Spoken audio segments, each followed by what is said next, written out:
Muy buenas tardes para todas y todos quienes nos siguen o se unen por primera vez a nuestro seminario internacional sobre España e Iberoamérica entre los siglos XVI y el XXI.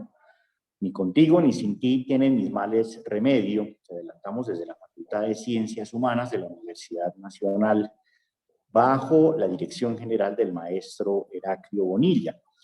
Un saludo muy especial para todas y todos ustedes, bien sea en o al otro lado del Atlántico.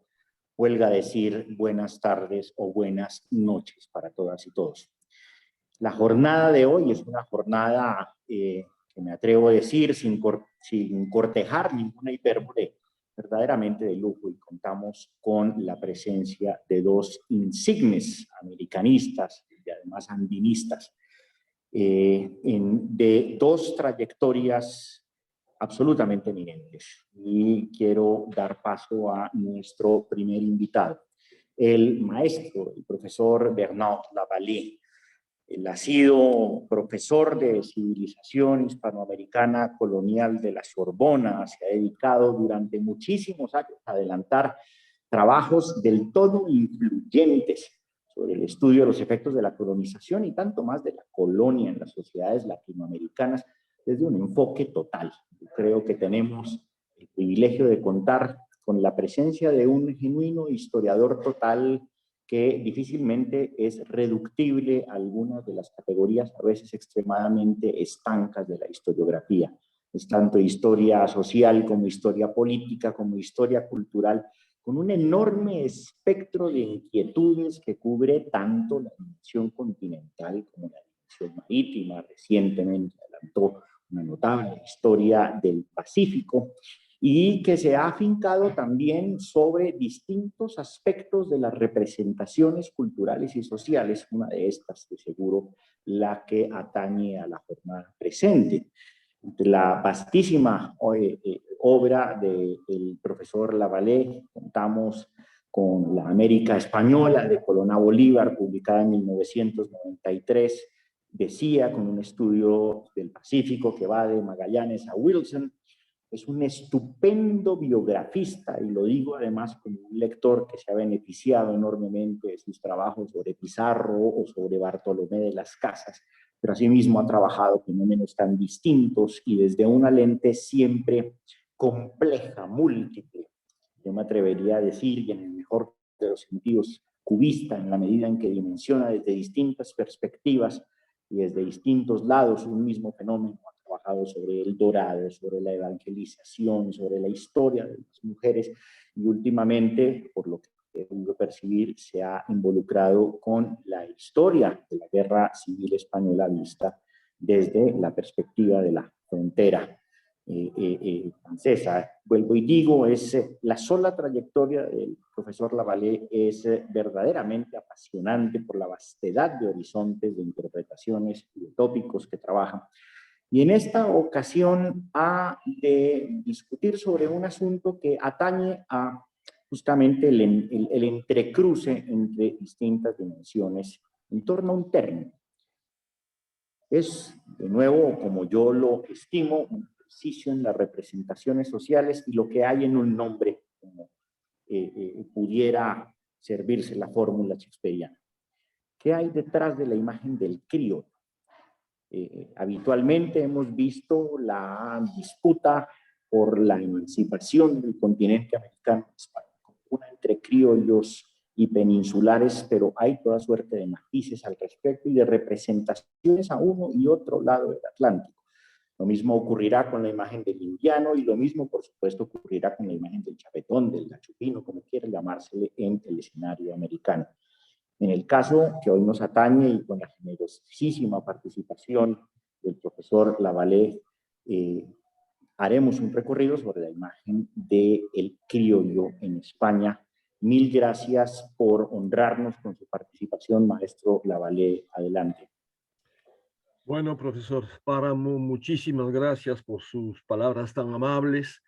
Y antes de entrar en materia, quisiera agradecerle a usted sus palabras, también la oportunidad que me brinda mi viejo amigo Heraclio Bonilla de estar con ustedes y de volver de alguna manera a Colombia, cosa que por las razones de salud que sabemos no han sido posible en los últimos años.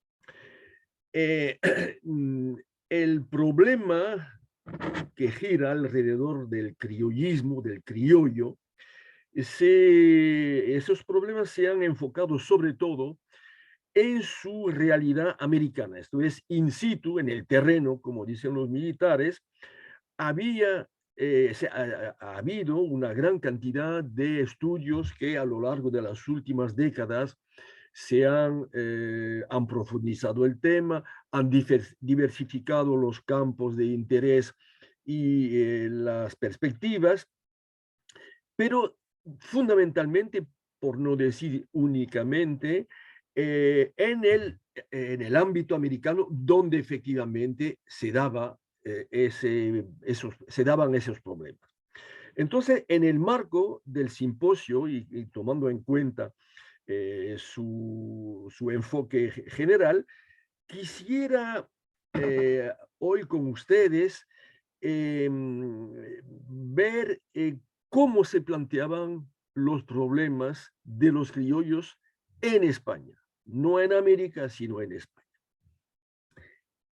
Y para esto voy a remontarme a una fecha bastante remota, entre comillas, para América, 1596, y en efecto, en las numerosas y detalladas instrucciones que se dieron entonces al nuevo virrey del Perú, don Luis de Velasco, está entre las principales instrucciones una orden según la cual el virrey se tendría que ocupar casi de manera urgente de lo siguiente. Y ustedes van a notar el tono bastante grave de la instrucción y sobre todo su precisión muy explícita.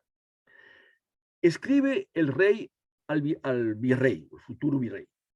Has entendido que los religiosos de las órdenes tienen discordias y pasiones entre sí. ¿Por qué los que allá toman el hábito, allá en España, toman el hábito, hacen su parte contraria a los que van de acá y que se contradicen los unos a los otros y que porque la discordia que de suyo es tan dañosa, se echa bien de ver cuánto más lo será entre los religiosos y los inconvenientes que se pueden seguir. Si esto pasa adelante, os encargo que os informéis muy en particular del estado en que estuviere esto en cada una de las órdenes. El rey, además, encargaba al virrey poner orden y cuanto antes frente a las posibles y casi seguras disputas que, para retomar otro párrafo de las instrucciones, solo podían ser inspiradas por el diablo. Y el pasaje, el trozo, las palabras que acabo de citar, iban a retomarse palabra por palabra terminantemente en 1603, cuando se dieron las instrucciones al virrey don Gaspar de Zúñiga y Acevedo. Por otra parte, la corona nunca faltaba o siempre intervenía ante las autoridades superiores de las órdenes en Roma para pedirles que actuasen y de hecho castigasen. En una carta a su embajador ante la Santa Sede, Felipe II exponía los argumentos que deberían desarrollarse ante el sumo pontífice para que éste actuase y tomase las medidas propias para cortar de raíz los posibles o previsibles peligros que la monarquía veía perfilarse al horizonte de las manifestaciones, de las primeras manifestaciones criollas. Cito, en las Indias comenzaron muy floridamente las religiones en sus principios y duró aquello algunos años, resultando mucho servicio y gloria a nuestro Señor, por el fervor y espíritu con que se disponían muchos religiosos a ir de estos reinos a la conversión y doctrina de los infieles. Más después que los hijos de los españoles que nacieron en las Indias comenzaron a profesar en las religiones y se han apoderado de los oficios y gobierno de ellas, por esta causa han dejado de ir de aquí tantos religiosos como solían, enseñados en los conventos de España a la observancia de las reglas de su orden, y como la tierra de allá es libre y viciosa, y no están hechos a la aspereza y rigor de acá, han dado muy gran caída según la relación que se tiene de los virreyes, obispos y religiosos de las mismas órdenes, que con mucho celo y sentimiento representan el peligroso estado que tiene todo y el gran daño que se puede temer resultará si no se remedia con brevedad. Ese texto es de 1595. Al mismo tiempo, el rey de España escribió repetidas veces a las más altas autoridades de las órdenes, en particular al general de los dominicos, en una carta de finales del 28 de diciembre de 1597, volvemos a encontrar prácticamente todas las mismas quejas contra los frailes nacidos en América, mala educación, hegemonía tiránica cuando la podían ejercer, relajación cada vez mayor de las costumbres y de la regla que contrastaban con la virtud de los españoles, peninsulares por supuesto, cuya conducta según el soberano en todos los aspectos era edificante. Es de notar de paso que esta larga carta no hace referencia, no se refiere solo al Perú, es motivada por la situación en el conjunto o en casi todas las provincias americanas, prueba del carácter general del fenómeno criollo ya. Se puede notar por otra parte que varias expresiones del rey indican en relación a los textos anteriores una inquietud mayor suscitada sin duda por la urgencia cada vez más apremiante de los problemas. Reverendo, cito la carta, reverendo y devoto Padre nuestro general de la Orden de Santo Domingo, algunas veces os he escrito y mandado advertir cuán necesitada está de muy gran reformación y remedio vuestra sagrada religión en Indias. Habiendo comenzado a florecer mucho en sus principios con gran santidad, edificación y ejemplo, porque iban de las provincias de estos reinos hombres muy religiosos, doctos y de gran aprobación, y después que se ha introducido a recibir novicios nacidos en la misma tierra donde se crían con demasiado vicio y regalo, y entrando en poder de estos el gobierno de la religión, como lo está en casi todas las Indias, y por esta causa dejan de ir de acá los que solían, y ha venido a gran relajación y conforme a las relaciones que tengan los virreyes, audiencias, prelados y de otras personas de mucho crédito y celo de la misma religión. Si no se acude con brevedad a su reparo, dará presto muy gran caída y se puede temer que resultaría de esto, el inconveniente de mucha consideración en lo espiritual y temporal. Entre las medidas imaginadas por la corona para contrarrestar lo que está denunciando, el remedio más citado era reforzar el poder de los vicarios y comisarios generales encargados de inspeccionar las provincias americanas y cuando en las órdenes donde no existían esos cargos, pues crearlos para, por ejemplo, en el caso de los agustinos. Esta misma propuesta es la que vemos en un documento firmado por un dominico español de final del siglo XVI, que se alarmaba mucho de ver que las provincias hispanoamericanas de su orden pasaban o estaban pasando a mano de criollos jóvenes y además perjudicados por, según decía, por la mala educación que se añadía al hecho de que el clima americano en conjunto tenía efectos francamente y netamente negativos. Los consejeros de la corona habían pensado también en eso desde hacía algún tiempo y desde este punto de vista es interesante notar que la supuesta relajación de las provincias, la orden de los predicadores y también de la Merced, bajo el efecto de la llegada al poder de los criollos, era el primer punto desarrollado por la corona en los largos y detallados memoriales que mandó redactar para apoyar su pedido de creación de comisarios generales en las dos órdenes de las que he hablado. Mientras tanto, el rey deseaba que se mandaran a América frailes, cito, muy religiosos, que los vicarios generales harían elegir como provinciales para dirigir las provincias americanas y volver a poner orden en ellas.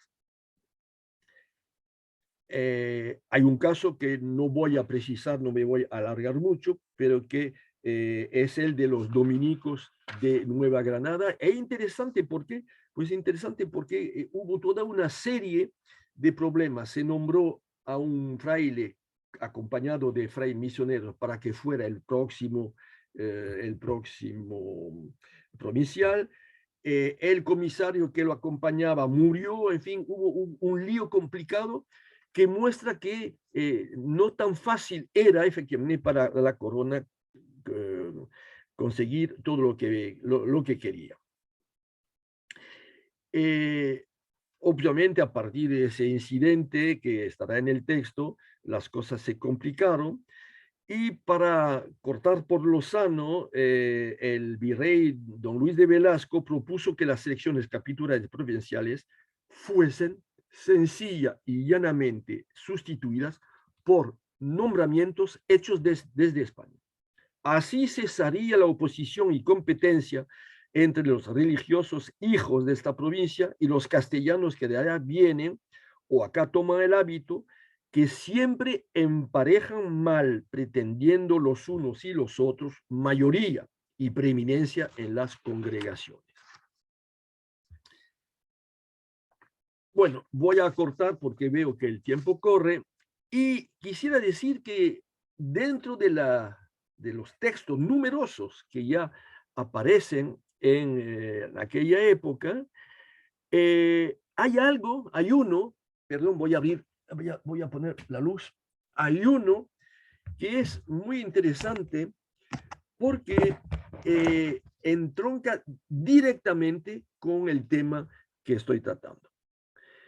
El 25 de abril de 1598, el definitorio español, esto es el gobierno de los, perdón, el definitorio español de los franciscanos de México, escribió al rey para que supiera lo que pasaba en Madrid a los religiosos que venían de Nuevo Mundo. Y escribe: la gran noticia que con obras experimentadas y relaciones tenemos del mal acogimiento y peor trato, que en ese convento de Madrid se hace a todos los religiosos indianos, volveremos sobre esa palabra, que van y vienen, aunque sean graves en el sentido de hombres de peso, ya con una larga carrera. Según ese mismo documento, recuerdo 25 de abril de 1598, en ese convento grande de Madrid, la comida que se reservaba a los frailes indianos era el desecho, cito, el desecho de la mesa de huéspedes. Cuando caían enfermos, tenían que ir a curarse fuera del convento porque la enfermería del convento no se abría para ellos, etcétera, etcétera. Y el documento que acabo de citar, 1598, muy preciso en sus acusaciones, emana de, como he dicho, de los franciscanos de México. El año, bueno, algunos meses antes, el comisario general franciscano Francisco de Arzubiaga pidió a la provincia de Lima, y sin duda a otras provincias, eso no lo pude averiguar, que contribuyeran de manera financiera a la edificación de un convento franciscano en Madrid, en el que los frailes procedentes de Indias, los indianos, otra vez digo que volveré sobre esa palabra, podrían alojarse. Porque el propio comisario general reconocía que los frailes procedentes de América eran muy mal tratados en Madrid. Ese documento, esa carta que acabo de citar, está en el archivo de San Francisco en Lima. Bueno, mientras estamos, pues, como se ven, en la bisagra del siglo XVI y XVII, y mientras aparece, efectivamente, el fenómeno criollo, mientras se concreta, se dibuja, se plasma, también se plasma, y tal vez antes se había plasmado antes, toda una serie de prejuicios europeos, en este caso españoles, pero se puede decir europeos, en contra de los criollos. En Europa, en España, se insistía sobre la mala educación de los criollos. Ustedes recuerdan que eso aparecía en los textos que he leído. Pero también aparece, y tal vez fue el primer elemento que surgió, la idea que se remontaba siglos atrás, se remontaba inclusive a la medicina griega, que el clima americano era malo. De todas formas, era malo, muy malo, o cuando no era tan malo, era de todas formas no tan bueno como el de España. Y además había una idea adventicia, como dicen los especialistas, y que era que de todas formas, cuando una persona salía de su ámbito natal y de su familia y se trasladaba a otro ámbito, ese fenómeno era un fenómeno que tenía efectos forzosamente negativos, porque en el nuevo ambiente las personas no tenían las mismas relaciones con su entorno, y eso les creaba problemas. Bueno, en fin, había un elemento muy importante que se sacaba a relucir, si se puede decir, siempre, y era que los criollos habían sido amamantados, según la tradición de la época, por nodrizas, solo que esas nodrizas eran, en el caso de los criollos, negras, indias, mestizas, zambas, y había una tradición también en la medicina de la época que decía, en todos los países, no solo en España, y que decía que que la sangre que amamantaba a los niños, la leche de las nodricias, les infundían los caracteres, cualidades o defectos que tenían dichas nodrizas. Y por supuesto, como ustedes pueden entender, para los españoles europeos, las nodrizas negras, mestizas, indias, zambas, no podían tener más que defectos. Y esos defectos volvían a resurgir en el comportamiento de los criollos. Entonces, cuando los criollos llegaban a España, se encontraban con esa carga, ¿no?, si se puede decir así, y entonces, ¿cómo reaccionaban? Pues lo sabemos por un texto muy importante y que tal vez de comienzo de los años 1680 es publicado en Roma, pero escrito en Europa, y que creo que es importantísimo en la historia del pensamiento criollo, pero que no tiene, sin embargo, el impacto que tendría que tener. Me refiero a los tesoros verdaderos de las Indias del dominico peruano Fray Juan Meléndez. Y en sus tesoros, en varias oportunidades, insiste en el comportamiento, en la actitud, ya veremos otros aspectos, de los españoles frente a los criollos cuando los ven. Y Juan Meléndez explica cómo reaccionan los criollos cuando están frente a toda esa serie de desprecios, prejuicios, etc. Y dice, hacemos pues mucho aprecios los criollos de las Indias de ser españoles y que nos llamen así y nos tengan por tales. Y en orden a conservar esta sangre pura y limpia, se pone tanto cuidado que no tiene ponderación. Dicho de otra forma, este testigo nos explica que los prejuicios españoles, europeos de alguna forma, llevan a los criollos no a afirmarse como americanos, sino a afirmar que son españoles. ¿Me niegas mi naturaleza española? Pues yo insisto en que la tengo. Y más abajo, en su texto, Meléndez insiste, recalca en el mucho aprecio y estimación singular que hacemos todos de descender de españoles y de conservar en Indias la sangre pura española.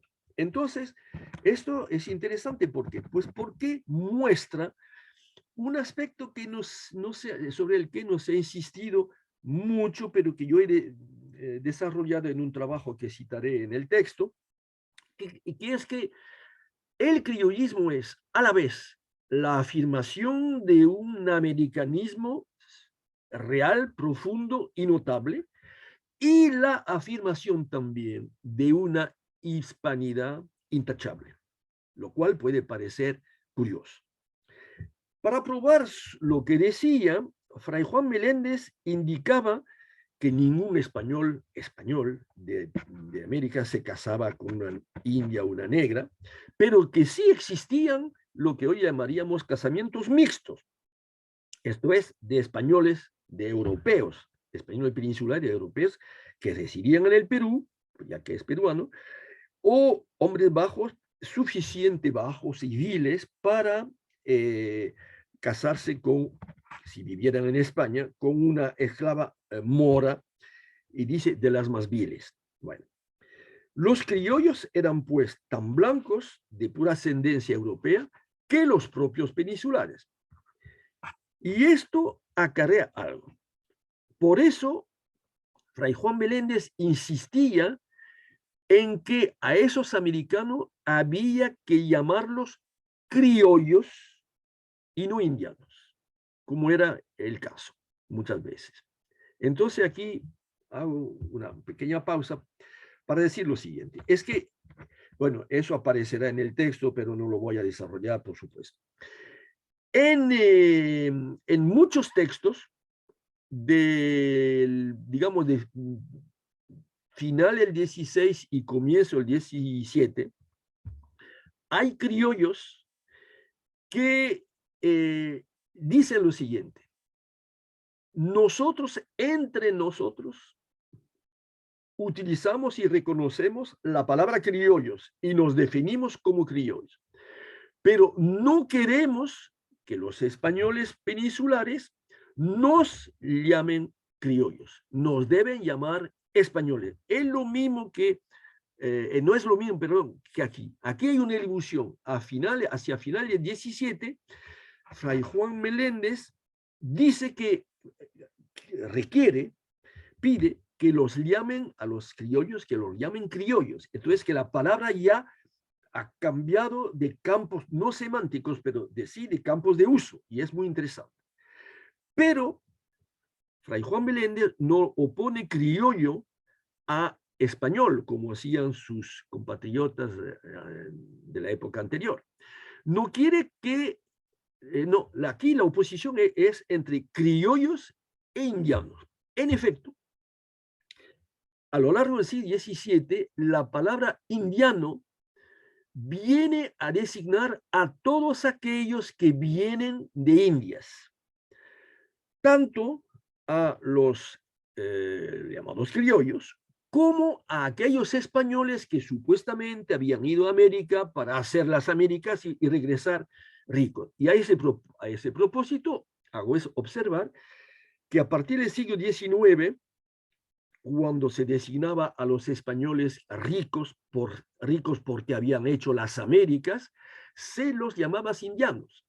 En toda la parte norte, de la parte atlántica norte de España, los indianos que habían ido a Cuba, Venezuela, lo que sea, lo que fuera, México, pues esos indianos eran españoles emigrados a América y que habían regresado ricos. Pues no, aquí Juan Meléndez subraya algo que los trabajos de Morínigo han demostrado, entre otros, que efectivamente se solía llamar a todos de manera indistinta indianos. Y entonces, ¿por qué Fray Juan Meléndez no quiere que los llamen indianos? No es porque esa palabra designaba tanto los criollos como los españoles idos de la península a América. No, era porque había un parecido hiriente para los criollos con una palabra que es la palabra indio. Y entonces la semejanza, bueno, la derivación de indio a indiano, bueno, que todos los dos proceden de Indias en realidad, pues esa semejanza con la palabra indios insiste Fray Juan de Meléndez, demostrando que en realidad esto era una manera, era una herramienta para las confusiones entre criollos e indios. Viene a España de Indias un hijo de español y de española nacido allá. Trae por criado un indio y quieren los españoles confundir los orígenes de ambos, llamándolos a ambos indios. ¿Qué mayor disconformidad puede ser que habiendo en las naturalezas de los dos tan grande diferencia por sus principios, querer significarlos por una voz? Y aún pasáramos por esta si no quisieran también, importante, cómo nos significan por una voz, que fuéramos y tenernos por de una naturaleza. Y entonces es interesante porque en su texto, a lo largo de su texto, Fray Juan Meléndez refiere varias situaciones que tuvieron desagradables, que tuvieron que vivir sus compatriotas criollas, y en otros casos no son sus compatriotas los que las vivieron, sino que fue el mismo. Y que son muy reveladoras del estado de espíritu que reinaba en España en cuanto a los criollos. Unos ejemplos. Un madrileño un día se extrañaba de encontrar un predicador limeño. Se supone que era Fray Juan Meléndez. Muy sorprendido, lo interrogó al predicador Meléndez y le preguntó, ¿se hacen sermones en Lima? ¿Hay predicadores oriundos de la tierra? ¿Se leen libros en el Perú? Y otro caso. Ahí Meléndez dice que de él se trata. Estando pues en la península, un sacerdote español se había quedado boquiabierta escuchándole hablar. ¿Por qué? Pues porque Meléndez se expresaba en un castellano de gran elegancia. Y otra vez la misma observación se le había hecho otra vez y decía, un fulano le había preguntado, pues, si vuestra paternidad es de Indias, ¿cómo habla tan bien en español?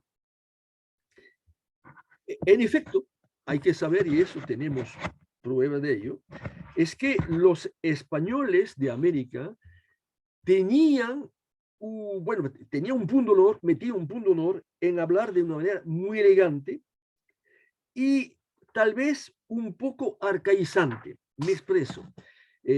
Mi formación es de lingüista, entonces, uno no puede renegar de sus orígenes. Quiero decir que cuando enjambran así cuando enjambraron las grandes lenguas, sin hablar de la creación de las lenguas criollas en las colonias francesas o inglesas o holandesas, no. Lo que quiero decir es que cuando así las lenguas, los idiomas enjambran, emigran, en la parte emigrada, enjambrada, hay dos fenómenos. Por una parte se notan que esas lenguas están mucho más creativas, claro, porque el entorno, las necesidades son otras, pero al mismo tiempo se aferran a giros, a palabras anticuadas. Entonces, claro, esto es muy interesante porque muestra que los españoles de España notaban que había algo.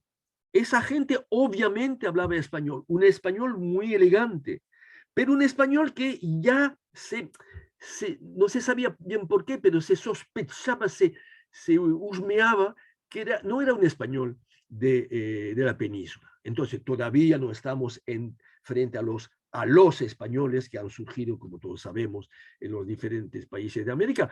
Pero esa observación es interesante, es interesante porque nos muestra que de manera intuitiva y sin saberlo explicar, los peninsulares ya notaban en esto ya una diferencia. Y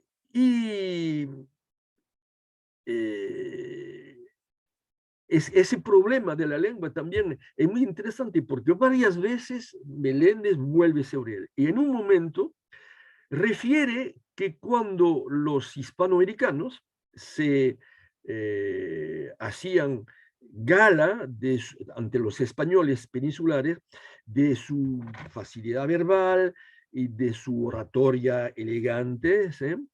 Entonces, y cuando hacían gala, cuando lo tenían a mucha honra, entonces no faltaban peninsulares, españoles peninsulares, que les decían que eso prácticamente no era importante. ¿Y por qué? Pues por una razón en la que usted no hubiera pensado, y yo tampoco, es que hasta los propios papagayos que estaban trayendo de América llegaban a hablar español. Entonces, si los propios papagayos hablan español, ¿por qué no lo van a hablar también los criollos? Otro criollo eminente, muy importante, el agustino Fray Gaspar de Villarroel, él nacido en Quito, cuenta anécdotas del mismo tipo y un día explica cómo fue francamente impactado cuando escuchó que un español se extrañaba de que un criollo, esto es él, se pareciera tanto a un europeo. Y cito a Fray Gaspar de Villarroel. Se extrañó, el español dijo que extraño que un americano, bueno, esto es un indio, sea tan blanco, de tan buena figura y que hable tan bien el castellano como un español. Creo que no se puede ser más claro. Tenemos aquí otros ejemplos, no del área andina, ejemplos que he sacado de un libro muy importante que desgraciadamente, un poco como el de Fray Juan Meléndez, se ha utilizado bastante poco. Hay trabajos, pero creo que merece más, y que es la recordación florida del guatemalteco de Fuentes y Guzmán, que era el vocero, digamos, del criollismo guatemalteco. Y explica que, debo explicar yo, que en Guatemala, como siempre era zona de misiones, hubo siempre muchos más frailes españoles en Guatemala en proporción que en otras zonas. De manera que ahí el problema de la, ¿cómo se llama?, de la alternativa se planteó de otra forma, remito a los trabajos que existen sobre esto.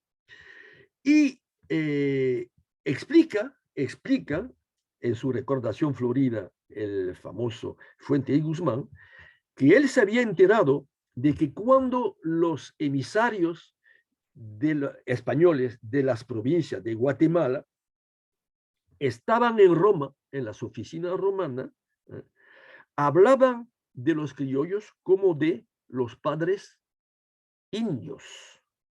Esto es, los criollos, ¿no? Y por supuesto, esta práctica que corresponde con lo que sospechaba Fray Juan Meléndez, estaba bastante difundida. Y la verdad es que en los trabajos, en los estudios que he hecho en Roma sobre esas cuestiones, he encontrado documentos que muestran que así era.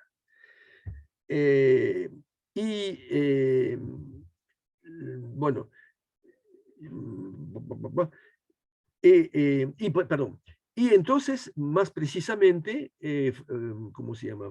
Fuentes y Guzmán, a propósito de los padres indios, que así les llamaban, y explica que los decían indios para recalcar sobre su inutilidad, su falta de entendimiento y su ausencia y no ser a propósito para las letras. Y para probar lo que dice, a propósito de la situación en Italia, Fuente y Guzmán refiere que el propio Papa Urbano VIII, había dicho al procurador criollo de los dominicos de Guatemala, que se llamaba Fray Francisco Morcillo, habría dicho el propio Papa: los que nacéis allá, en las Indias, ¿sois españoles? Y añade Fuentes Guzmán: tal era el crédito en que nos habían puesto los padres de España, no menos ni en otra esfera que la de indios y incapaces.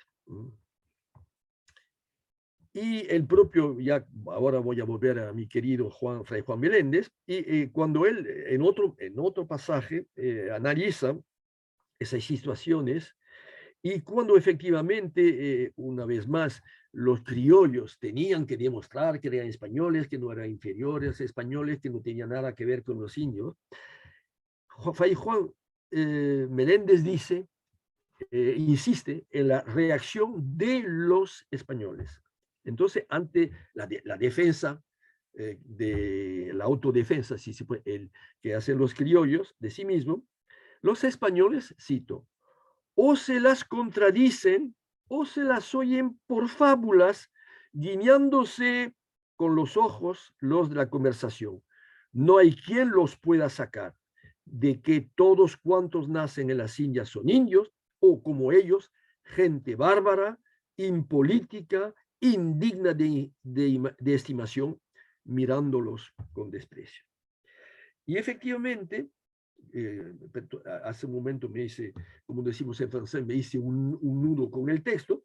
En los documentos que he trabajado en Roma, he visto casos que comprueban que efectivamente las afirmaciones de Meléndez y de Fuentes y Guzmán no son fábulas.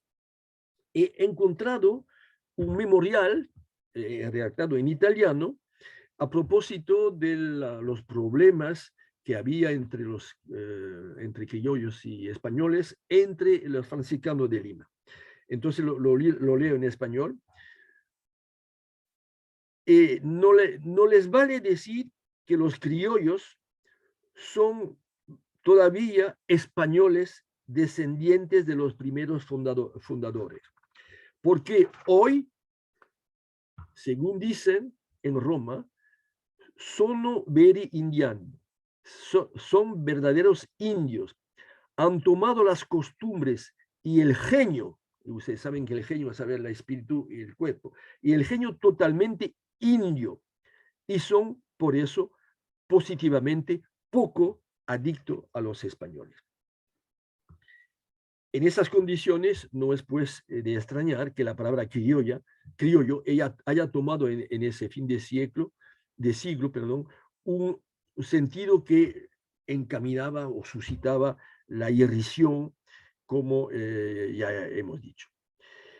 Entonces, como tengo que terminar, quiero decir que a veces, precisamente en España, ante esa situación, algunos criollos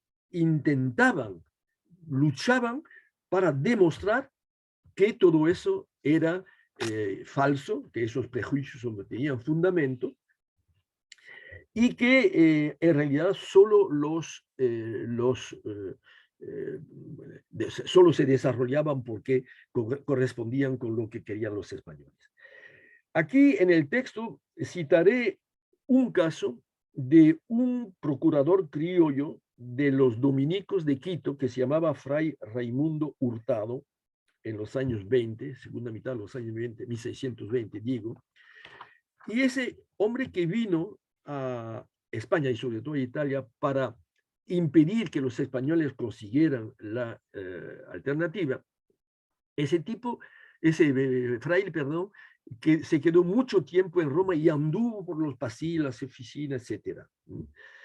Y lo interesante es que en ese caso es el único que he encontrado, debo decirlo, Fray Raimundo Hurtado, para demostrar que no tienen fundamento los prejuicios de los que son víctimas los criollos, desarrolla una demostración inaudita, no tan inaudita, ustedes verán, pero que, como he dicho, es la única vez que la he encontrado en boca y en los textos de un criollo en Europa. En efecto, él dice que los criollos no son inferiores a los europeos y a los españoles por una razón muy sencilla. Es que muchas veces se los equipara o se tiende a equipararlos, a rebajarlos, con los indios. Ahora bien, dice Raimundo Hurtado, lo cierto es que el indio, bien enseñado, bien catequizado, será muy apto ministro y que puede ser sacerdote, permítanle a los indios y no los tengan tan atrailados y en esclavitud, y serán como las demás naciones. Y termina diciendo, arguyen también los españoles de que los indios son incapaces, no siendo sino ambición y por tener aquello a su mandar. Entonces, ¿qué pasa? Pues pasa que para defender al criollo de los ataques europeos, Fray Raimundo Hurtado en Roma, ante las oficinas romanas, defiende al indio con el que se quería equiparar al criollo. Y como ustedes han visto, las frases que he citado de Fray Raimundo Hurtado son bastante reveladoras, pero hay algo más. Es que en el mismo texto en que escribe la cita que he dado, alude varias veces a un hermano del dominico, un tal Bartolomé de las Casas. Y que yo sepa, es la única vez en el siglo XVII que un criollo, digamos, utilizara así de manera tan atrevida para la época las ideas de las Casas. Bien, pues queridos amigos, creo que ya el tiempo se está terminando, entonces esto era lo que quería decir y voy a terminar sobre dos cosas. Es que para nosotros que hemos vivido, digo para mi generación, que ha vivido el final de del sueño imperial, en mi caso de Francia. Es curioso que esa actitud de los criollos aparezca, se parezca a lo que ha pasado en mi país, pero en otros también, con la gente que venía de las colonias. En este caso no eran criollos, pero sí eran lo que colonialmente se llamaban los indígenas. ¿Y a qué me refiero? Me refiero a que tenemos textos y bastantes textos, en el caso francés, de que esos indígenas, con muchas comillas, obviamente, cuando venían a Francia, ellos se creían franceses y se daban cuenta de que no los trataban como franceses. Y entonces, ¿cuáles eran las reacciones de esos indígenas? Pues dos reacciones que podían parecer contradictorias, pero que no lo eran. Por una parte, querían demostrar a los franceses de Francia que eran tan franceses como ellos. Lo mismo que he dicho en cuanto a los criollos de su defensa de la hispanidad. Pero al mismo tiempo terminaban dándose cuenta esos indígenas que no era posible. Y entonces esa imposibilidad reforzaba su sentimiento de identidad diferente de la de Francia y los franceses. Bueno, obviamente las épocas no son las mismas, las situaciones no son las mismas, ni mucho menos, pero globalmente son procesos que se parecen bastante. Muchas gracias.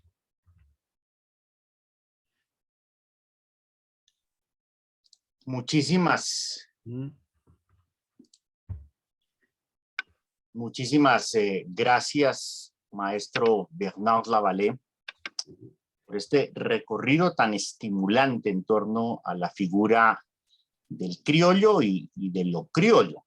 Tenemos algunas inquietudes que nos han manifestado y yo también quisiera complementarlas con un par de comentarios y de provocaciones, si me permite. Sí, cómo no. Quería, ¿cómo contrasta?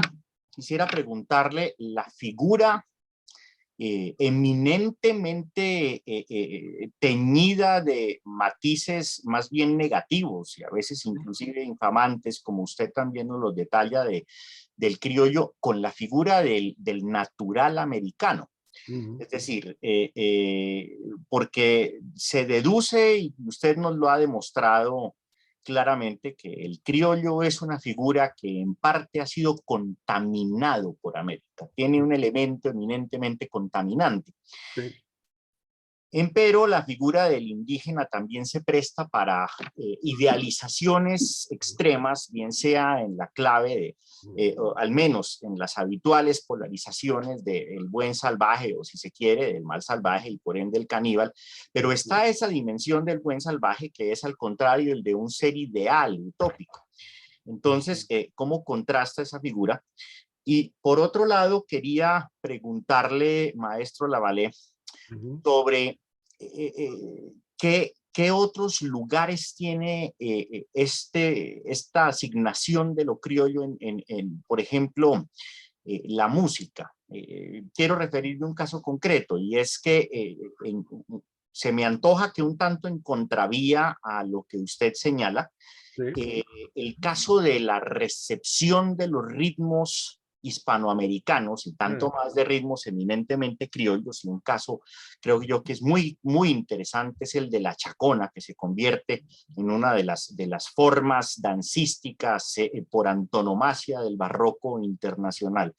Como en el caso de la chacona, a quien Cervantes define como morena aindiada, en cambio, vuelve interesante e inclusive seductor ese mismo elemento contaminante americano que comporta ideas de lujuria, ideas de libertad inusitadas para el ámbito europeo y que deriva en otras formas como la zarabanda o el fandango, etc.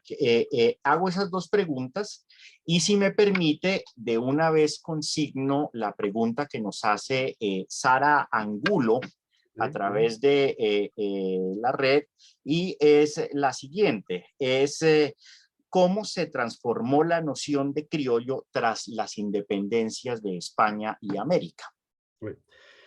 Bueno, entonces voy a tratar de contestar rápidamente porque, como explicaba, estoy prácticamente de partida para París, pero bueno, hay 10 minutos. Gracias. No, el problema es el siguiente. Yo tenía que haber precisado desde el inicio que iba a trabajar hasta finales del siglo XVII.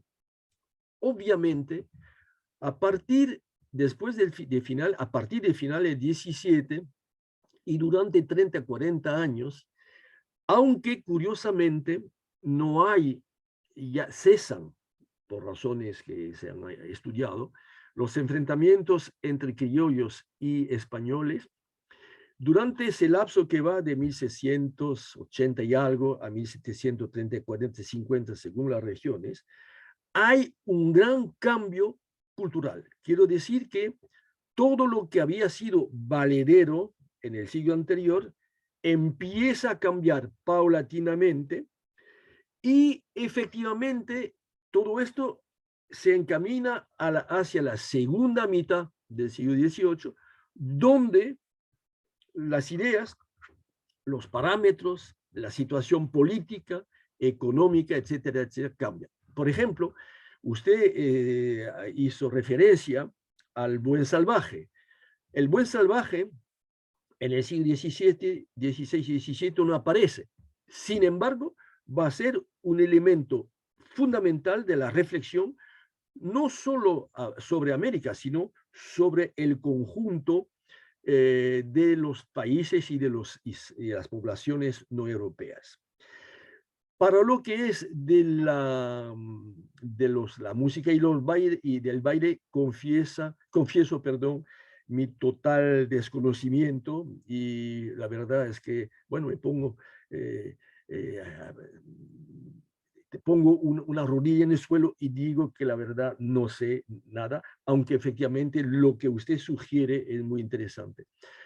Para lo que es de la última pregunta sobre la evolución del criollo, la palabra criollo, después de las independencias, pues las cosas han cambiado bastante porque, claro, ya no es lo mismo, la situación política no es la misma en las flamantes repúblicas hispanoamericanas. Sin embargo, el problema del español peninsular va a seguir en algunos países. Y en particular, obviamente, en las zonas donde todavía no había la independencia, no había habido la independencia, entonces en el Caribe. No hablo de Filipinas, que es un caso muy aparte. Y en realidad la palabra criollo es interesante en algunos casos, no en todos los países americanos se ha seguido usando, pero en el caso de algunos países, la palabra criollo, después de la independencia, ha tomado sentidos opuestos. Bueno, tiene un sentido, por ejemplo, en el Perú, ustedes lo saben, lo criollo es la cultura de la costa peruana, por oposición al Perú indígena, indio, entre comillas, indígena, de la sierra. La música criolla es una música en la que el folclore criollo en Perú es un folclore, bueno, hablo bajo la autoridad de Heraclio, es una cultura hispano-negra, hispano-africana, para decirlo de otra manera. Pero entonces la palabra criollo, como en este caso, es una palabra positiva que expresa una identidad. Pero también hay casos y países en el que la palabra criollo como adjetivo ha sido arrinconada hacia lo malo. Cuando, por ejemplo, usted compra un par de zapatos y a la primera lluvia se deshacen las costuras y se deslavasa el color, pues entonces ya no normal, es un producto criollo. Entonces, ustedes ven cómo todavía el uso y los usos de la palabra criollo después de la independencia siguen llevando una carga. Las palabras nunca son neutrales, cargan todas con una historia. Y la palabra criollo, que puede haber designado una creación nueva, me refiero a la cultura criolla del Perú, también a veces carga con el lastre de su pasado colonial. Maestro Bernard Lavalle, ha sido usted enormemente generoso con su tiempo. Sabemos que tiene que correr. Le agradecemos enormemente por parte de la Universidad Nacional, la Facultad de Ciencias Humanas, su participación en este evento. Y ojalá podamos verle pronto de nuevo. Bueno, muy bien, entonces agradezco a todas y a todos la paciencia que han tenido de escucharme. Y bueno, lo que quisiera es que esta charla no solo aportara elementos de investigación, sino que sugiriera reacciones. Y por ejemplo, la de la colega, que no recuerdo el nombre, me disculpo, la que me ha preguntado cuáles habían sido las evoluciones de la palabra criollo.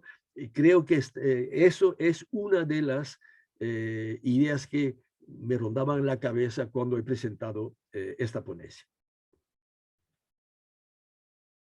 Mil gracias, maestro. No, bueno, creo que tenemos que cerrar ya, pero no sé, maestro Heraclio. Muchas gracias. Saludos a todos. Chao. Chao. Y me voy corriendo. Muchas gracias. Hasta luego. Gracias. Chao. Buen viaje.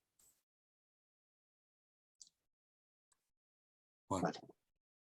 Nos vemos a las 3. No, está muy afanado, de manera que no era pertinente. Nos vemos a las 3. Gracias. Hasta luego.